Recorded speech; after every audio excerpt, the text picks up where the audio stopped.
Okay, so law number two is one of my favorites. It's the reality check, aka gut check. This is important because if you aren't keeping it real with yourself, if you aren't putting it all out on the table, then something's going to be left, and that's going to be the thing that's going to distract you from your goals.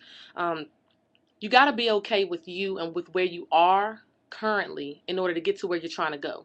I'm not saying you need to be satisfied with where you are, but you have to have an understanding of where you are. Because if you're constantly lying to yourself, then it's going to be very difficult to walk you out of the nonsense and the crap that you're in right now.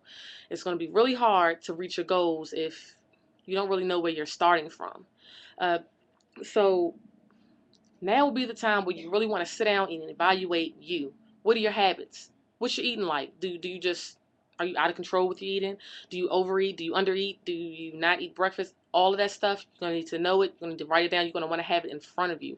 Um, Also, how hard do you really work out when you work out? Are you just slacking? Are you one of those people that can be on the treadmill and just be talking on the telephone?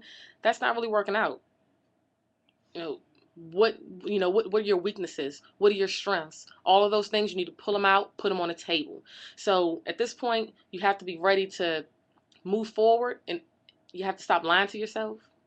um, you have to stop living in the past. That's something that's going to really take you down. And you definitely have to stop making excuses are going to get you nowhere. Don't do me any favors by lying to me. Don't do me any favors by making an excuse. Yeah, it may sound good, but at the end of the day, it's going to hurt you and affect your goals. And you're going to be pissed off because you're going to find yourself going in circles, doing the same things over and over again.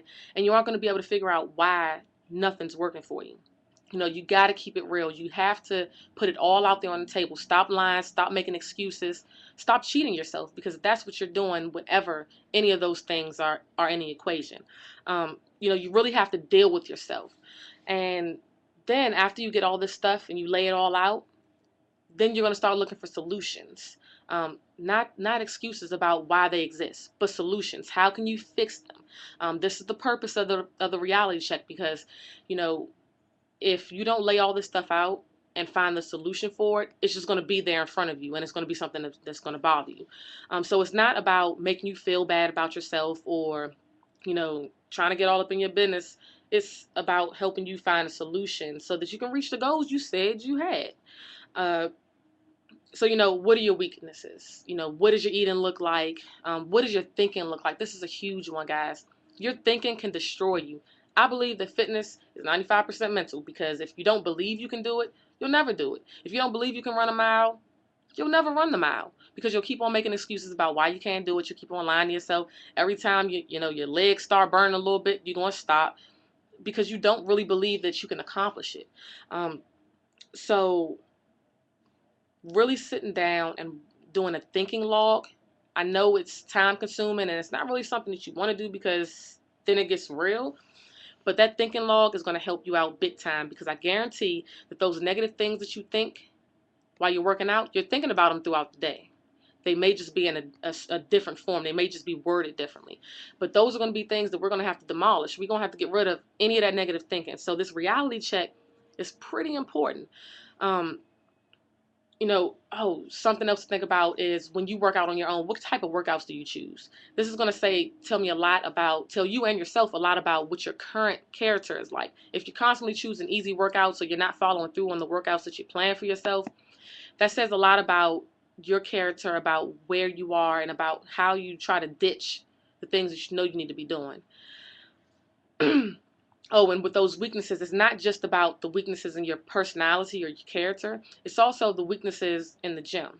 So if, for my ladies that don't like to do the upper body stuff, I'm sorry, push-ups are going to have to become your best friend. So you're going to have to write down that one of your weaknesses are your upper body strength. Uh, you can't get stronger somewhere if you're constantly avoiding it.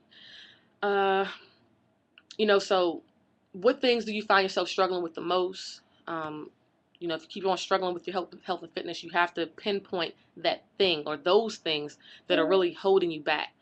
Um, and another thing that you're going to want to evaluate is, who do you really want to be? At the end of the day, who do you really envision yourself as being? Not something that's going to sound good to me. or to someone else, or if someone just so happens to read your log, this has to be something you have to be true to yourself on this. Who do you really want to be? You know, aside from what your thoughts tell you, what your thoughts tell you can't be, what is it that you want to see happen with your life? What major goals do you want to accomplish in your life? Who do you really want to be? Um, you know, paint a realistic picture for yourself. And maybe you'll need help with the whole painting a realistic picture, because sometimes the pictures we paint for ourselves, they are so far from reality, or, you know, and it goes either way. It's so far from reality of what you really can be versus what, you know, what you really can do or can't do. You know, some people, they paint these small pictures for themselves because they really don't believe that they can exceed or excel past a certain position. And some people paint these pictures. I'm not trying to be a dream buster. I'm just saying some things just aren't realistic. This stuff needs to be realistic in order for it to work for you. Otherwise, let's go back to you're gonna be pissed off. So, law number 2 is the reality check, aka the gut check. Keep it real with yourself. Write down all of this stuff. It's not real until you put it down on some paper.